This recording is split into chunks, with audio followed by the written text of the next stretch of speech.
자, 179쪽에 6번 보면서 이제 문자가 많고 막 식도 복잡하고 문제도 길고 헷갈리는 친구들이 있을 거예요. 간단합니다. 네, 여기서 헷갈리고 기가 죽어서 겁을 먹으시면 안 돼요. 그리고 풀기 싫다고 생각하셔서 안 해야지 이러시면 아까워요. 여태까지 공부한 게 있는데 이거 비슷한 거거든요. 그런데 식을 해석을 못해서 틀리는 경우가 있어서 그러면 아깝잖아요. 잘 보세요. 진짜 수학은 친절해요. 다 써줘요. 1차 방정식이래요. 그거에 해가 정해져 있어요. 그럼 이거는 뭐를 딱 봤더니 x밖에 없잖아요. 그러면 이 방정식을 풀면 해가 나오겠죠. 그 해가 a 값인 거예요. 고민하지 마세요. 자, 끊으세요. 여기까지. 그리고 이렇게 봤더니만 또 비례식이래요. 비례식은 우리가 6학년 때 봤던 거예요. 비례식은 등식으로 바꾸긴 해야 돼요. 이건 이제 바꿀게요. 좀 이따가. 등식으로 변형해야 돼요. 만족시키는 x의 값을 이번엔 b라고 할게요. 자, 이게 다른 말이잖아요. 봐요. 똑같은 말인데요. 문 표현을 달리 했어요. 이거의 해가 x 이퀄 a. 이거를 만족시키는 x의 값을 b. 왜냐면 이거는 지금 1차 방정식 꼴로 안 써있기 때문에 이거를 만족시키는 이라는 말을 쓴 거예요. 어쨌든 그걸 만족시키는 x가 b란 얘기는 이 방정식에, 이 등식으로 바꾼 방정식이겠죠? 그거의 해가 b라는 소리랑 똑같은 거예요. 방정식 풀란 얘기죠. 결론은 뭐 하라고? 방정식 몇 개 풀어라? 2개를 풀어라. 푼 다음에 뭐 해라? 각각의 해를 구한 다음에 해 다른 말로 하지 말아요. 이해하지 말고 x값을 해를 구한 다음에 뭐 하라고요? 빼라. 그 소리입니다. 자, 수학은요, 여러분 언어입니다. 언어. 그러니까 자연현상이나 뭐 사회현상을 이제 식으로 해석해서 뭔가를 만들어서 예측하고 해석하는 언어라고 생각하시면 돼요. 도구예요. 영어 배울 때 우리가 문장 해석하잖아요. 번역하고. 마찬가지입니다. 수학 문제도 해석을 하셔야 됩니다. 해석하는 건 뭘로? 개념으로. 항상 개념을 물어보는 문제이기 때문에 1차 방정식을 2개 푸는데요. 편한 것부터 하죠. 0.5 x-1 1.9는 0.1x. 자, 얘를 판단하십니다. 소수가 개수인 방정식이네 라고 판단하세요. 그럼 어떻게 풀었어요? 소수점 없애야지. 소수 없애자. 소수 없애야지 편하게 풀지니까 없애자. 그러면 눈으로 스캔하라고 그랬잖아요. 소수 첫째 자리, 첫째 자리, 첫째 자리. 그냥 간단해요. 항이 한 개. 제가 아까 더하기 빼기로 연결되어 있는 게 항이라고 했어요. 이거 항이 3개니까 그 3개에 10만 곱해주면 되는 거예요. 왼쪽에다가 10을 전체에 다 곱하세요. 네, 여기에 소가로가 있으니까 중가로를 좀 바꿔줄게요. 여러분들을 위해서.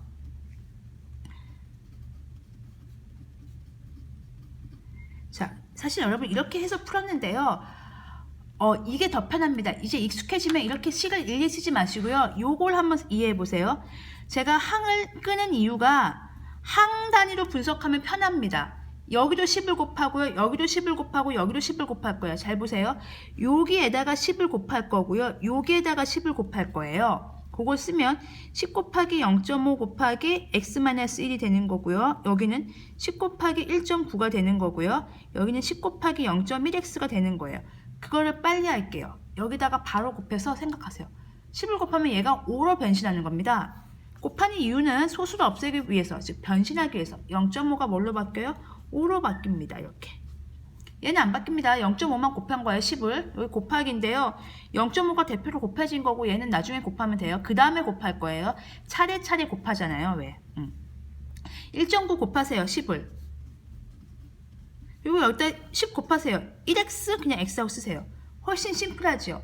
중간에다 10을 곱하는 식을 요 식을 쓰는 것보다 약간의 암산으로 스킵하시면 훨씬 식이 깔끔하고 이해가 잘 될 때가 있어요. 근데 그러려면 구조를 파악하고 있어야 돼요. 어디다가 10을 어떻게 곱하지? 10을 몇 번을 곱하지? 그때 할 수 있는 게 항이 1개, 2개, 3개라는 걸. 항이라는 건 덧셈, 뺄셈으로 연결되어 있는 게 항이라고 했어요. 영어에서 끊어 읽듯이 우리도 끊어 읽으면 됩니다. 끊어서 그 하나하나의 항에다가 10을 곱한다고 생각하시면 0.5가 5가 되고 1.9가 19가 되고 0.1이 1이 되는 이렇게 해서 훨씬 심플하게 보실 수 있어요. 전개합시다. 만약 19는 x고요. x 왼쪽으로 넘기세요.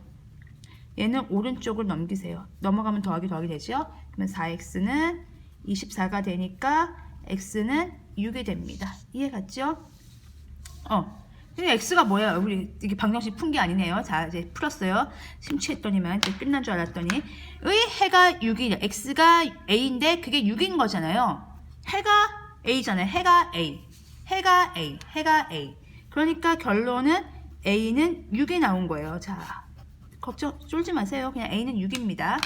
두 번째 식을 풀게요. 두 번째 식은 뭐냐면 여기 보시면 비례식으로 나와 있잖아요. 그걸 풀면 되죠. 이게 수학을 풀 때 이제 복잡한 문제는 단계별로 좀 사고를 하세요. 이게 1단계고요. 이제 2단계 갑니다. 비례식. 이건 이제 일단 비례식을 방정식 꼴로 바꿀게요. 초등학교 때 배웠던 내항의 곱과 외항의 곱이 같다를 쓸 건데요. 내항이 이것들이고요. 외항이 이겁니다. 곱하면 되죠. 외항의 곱과 내항의 곱이 같으니까 외항의 곱은 3하고 얘를 곱하는 거죠. 그러면 쓰세요. 자, 여기다가 3x-1을 곱한 것과 여기다가 2와 4-x를 곱한 게 같죠. 뭐 할까요, 여러분? 전개할까요? 아이고, 이렇게 하니까 편하네. 식이 깔끔하죠? x 넘길게요. 9 빼기 2 넘기시면 11x 암산합시다. 마이너스 3 넘어가면 더하기 3 되고요. 8 더하기 3은 11 됩니다. x가 1이네. 이제 해석을 해야 돼요. x가 1 구했다고 어떡하지 하지 마시고요. x의 값이 b가 되니까 얘가 b구나. 그래서 결론 b는 얼마입니까? 1입니다. 그래서 아까 제일 처음에 했어요. 방정식 두 개를 푸는 거예요. 각각의 해를 구한 다음에 빼란 얘기예요. A에서 B 빼란 얘기예요. 시킨 대로 하시면 됩니다. 마치 이렇게 미션 하듯이 하나 스테이지 깨고 스테이지 2 깨고 스테이지 3 깨고 뭐 이렇게 하나 깨듯이 A하고 B 구했잖아요. 둘이 빼래매. A 빼기 B 하라며. 그러면 A는 6이고요. B는 1이니까 빼면 5. 그래서 답은 5가 되는 겁니다. 그래서 답은 5가 되는 거니까 이 문제의 답은 2번이 되겠죠. 복잡했지만 사실은 방정식 두 개를 푸는 문제였고요. 마지막 답에서도 잠깐 해석을 해서 여러분들을 이제 헷갈리게 하면서 이제 차츰 수학이라는 용어에 익숙하게 하는 그런 문제들입니다. 이런 걸 잘하셔야지 기본 실력이 쌓이고 고등학교 수학도 잘할 수 있습니다.